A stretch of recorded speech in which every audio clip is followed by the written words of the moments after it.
is one of the greatest singers and songwriters of all time. His remarkable life and career is the subject of a new documentary. Paul Anka, His Way, is on HBO Max, and his new album, Inspirations of Life and Love, comes out February 13th. Please welcome Paul Anka.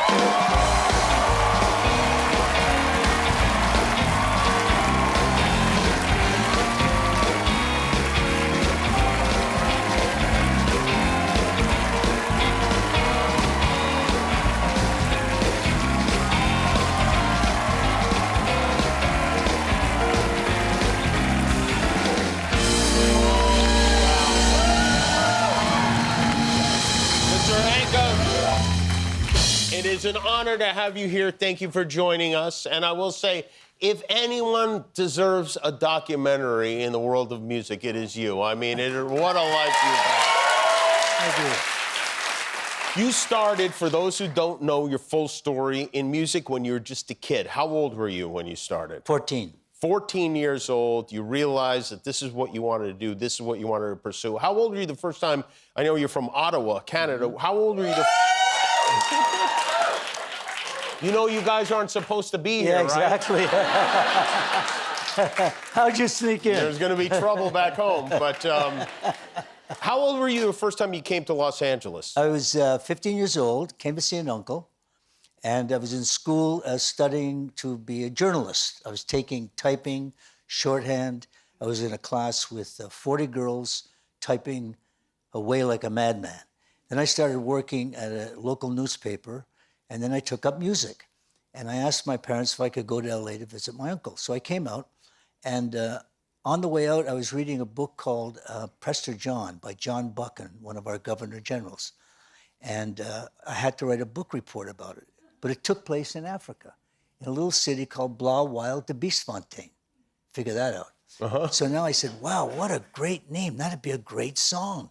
And I was taking music classes, and I said, Blaauwilde de Biesfontein, where love is so splendor, and no... Anyway, long song. So now I get out here, and I went to Wallach's Music City, which was down here, a few blocks from here, and I was in one of those vocal booths, and I was listening to records, and the record that was #1 at the time was called Stranded in the Jungle by the Cadets. Now, I loved the record, and I looked at the label, and it said, Modern Records, Culver City. So I said, wow, I'm gonna hitchhike out there and pitch my song. So I hitchhiked out to Culver City, and I walk in, there's two guys sitting at a desk in a garage with a studio in the back, and I walk in with my jeans and my torn T-shirt, and I got this song. They said, are you delivering something? I said, no, I've got a song, and I want to sing it for you. I think it could be a hit. The guy says, really? So I started singing to this guy, Blaauwilde de Biesfontein. He looked at me, he said, you know, maybe we'll do it. 2 months later, I go back, I'm in the studio with the Cadets, with the #1 record, in the studio with me singing, Blaauwilde de Biesfontein. So there I was, a failure at 15. It came out, nobody bought it but my relatives. That was it. It wasn't until the following year that I got lucky with Diana. And this documentary is so rich, that story isn't even in it. Not in it and didn't want it in it. Till you brought it up. So you go back to Canada. Yeah. Diana is a girl that you know from school, right? No, she was a little older. She was working. You know, in those days, in the 50s, if you were older or younger or shorter or taller, you were out, you know. So I saw her in church, and she was beautiful, and I had this crush on her. Now, I started writing about her, wanting to see if I get her attention, but that wasn't my original title. The original title was, I Can't Believe How Big Those Are.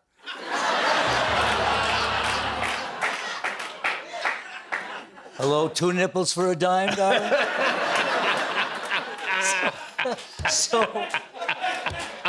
So I finished the song without that title. That's good. That's probably for the best. It would have been a bigger hit, I think, right? That song starts, I'm so young and you're so old. Not today. How old was Diana? She was 18, I was 16. So old. I could not get away with that today. Shakespeare would be, as it is, I'm so young, you're so old. Today would be what? I'm so old, you're so young. Don't worry, baby, I'm still hung. I don't know. Who writes that kind of stuff, right? And did Diana fall deeply in love with you when she heard the song? Only when it was a hit. Oh, yeah, But right. it was over after that. I'd traveled all over the world. I see. I finally started getting girls. You moved on. I really moved on, in and out. You I came home and she just wasn't what I wanted. You became so popular that this is a great story. This is Boy, after you were on Ed Sullivan's show. Yes. This is in Puerto Rico, correct? Correct. Yeah. There you are. Why are you in this box? Good question. Anyway, those were the days, not unlike today, when if we did record hops or went to any kind of a facility where teenagers would show up, it would be crazy. They asked me to go to a Woolworth store in Puerto Rico to sign records. You'd see it. They do it today. But back then, it was the same thing. So I'm in this Woolworths, and all of a sudden, 2,000 kids show up, and they destroyed the store. And I'm at the back of the building where I couldn't get out. And they were worried about getting me out and cleaning the store up. And they said, we're going to put you in a box and sneak you out the back and take you to the roof and put you in a helicopter. And I said, anything to get, I'm a little guy. I can't fight off women. You know that. So they put me in, although later when I started working Vegas, Jimmy, it was calm. You know, none of that You was didn't have to be put in a box? Well, I didn't have to off? fight off any women. Although, I must tell you, when I went dancing with one of those tall dancing girls. Showgirls? Well, stripper girls. Oh. I wouldn't trade places with anybody. Yeah, well, no. Yeah. I mean, can't imagine anyone trading places. I can't imagine you trading places with anyone in any scenario, really. At 25 years old, and this absolutely boggles my mind, you wrote My Way at 25 years old, which... It's the lyrics of the song, if you know it, are that of an older man looking back on his life. Do you even have a way at 25 years old? You know, it's the one song where I would say I started believing in the universe and what's going on and how we're all connected. It was a spiritual moment. And I was motivated by Frank Sinatra, who I started working with the Rat Pack in Vegas. And he'd always tease me about writing a song. Now, got to remember, these guys are twice my age. And he keeps saying, when are you going to write me a song, kid? And I go, well, I could take my song, Puppy Love, we'll rewrite it and call it Love is a Bitch. He said, keep writing. Fade out, fade in. I'm at the Fontainebleau Hotel 4 years later. Sinatra comes to town to do a film called Lady in Cement. Now, by the guys we worked for, it could have been a documentary. He called me up and he said, we're going to dinner, kid. I want to tell you something. We go to dinner in the midst of it, and he was with his young wife, Mia Farrow, 21 years old. And he said, I'm quitting show business. I'm retiring. I'm tired. I've had enough. Rat Pack's over. He said, I'm doing one more album with Don Costa. Now, that was my producer that I introduced to Mr. Sinatra. He said, I'm doing one more album, and that's it. He never wrote me a song. I go back to New York, 12 midnight. I had this melody from France. And I started typing metaphorically as if Sinatra were writing it. And now the end is near, and I called him 5 hours later at Caesar's Palace. I said, sir, I've got something I think you'd like to hear. He said, bring it out. I flew out. Next night, I'm in his dressing room at Caesar's, and I play it for him. And he says, kid, I'm going to do it.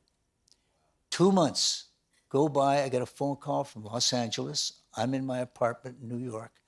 He says, kid, listen to this. He took a phone, put it next to the speaker. I heard My Way for the first time. I started crying.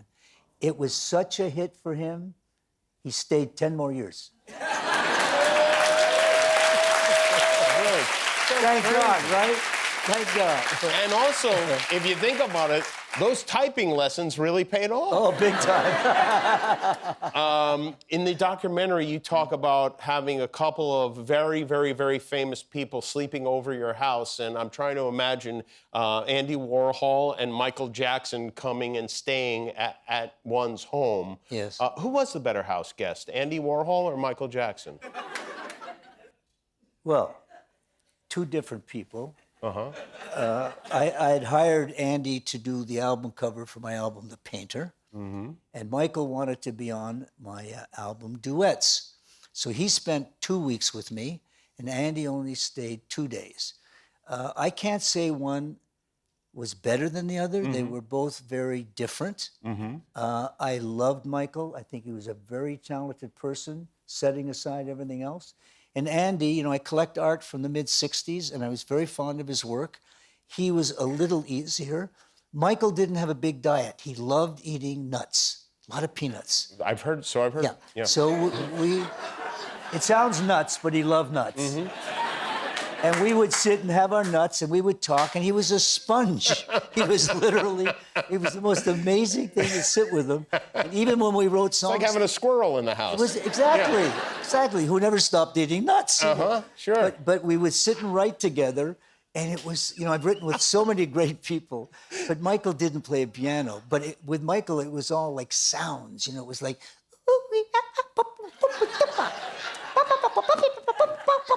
And I'm trying to be a gracious host. I'm going, well, we'll put the in the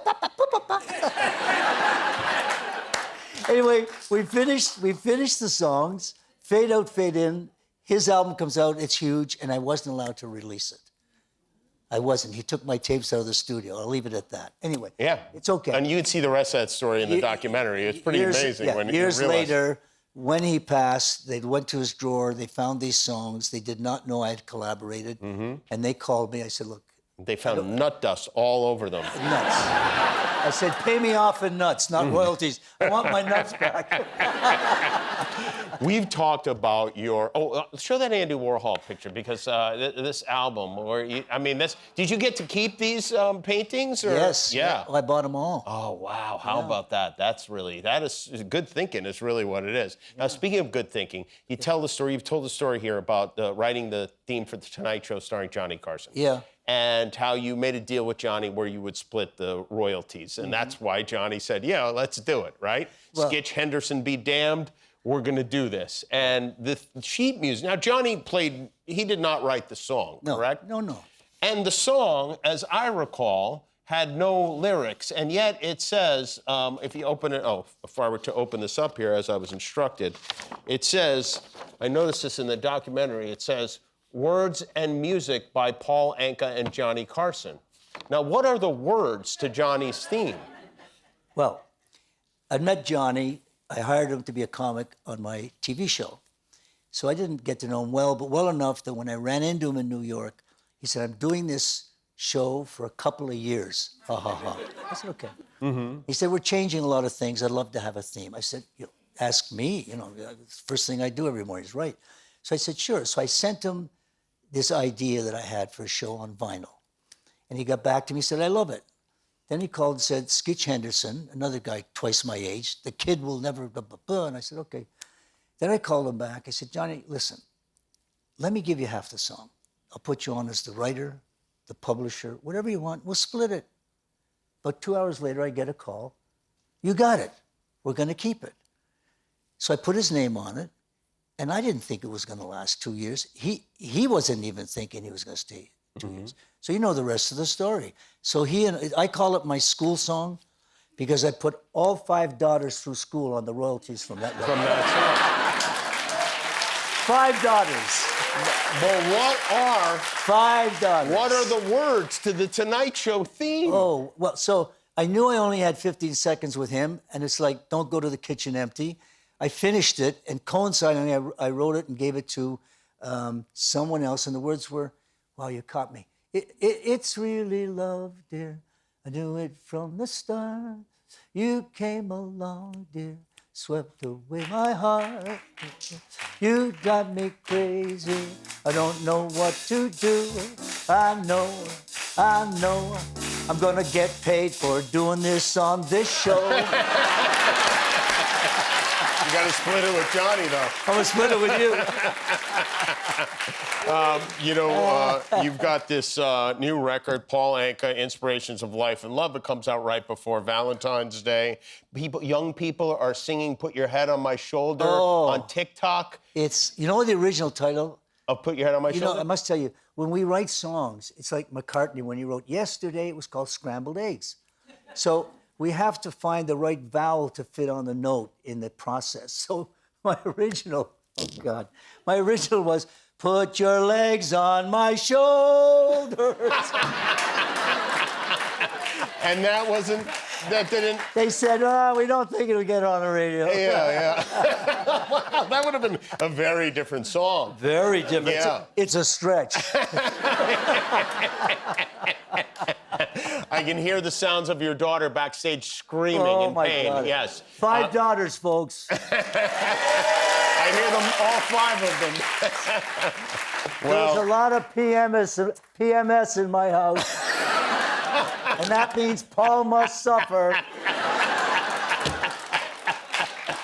Well, I hope that's one of the songs on the new record. No. Paul Anka, His Ways on HBO Max, and Inspirations of Life and Love comes out February 13th. You can get tickets to see Paul Anka on tour at paulanka.com. When we come back, you are going to do that song you wrote at 25 years old for My Mr. Way. Frank Sinatra. Paul Anka, everybody. We'll be right back.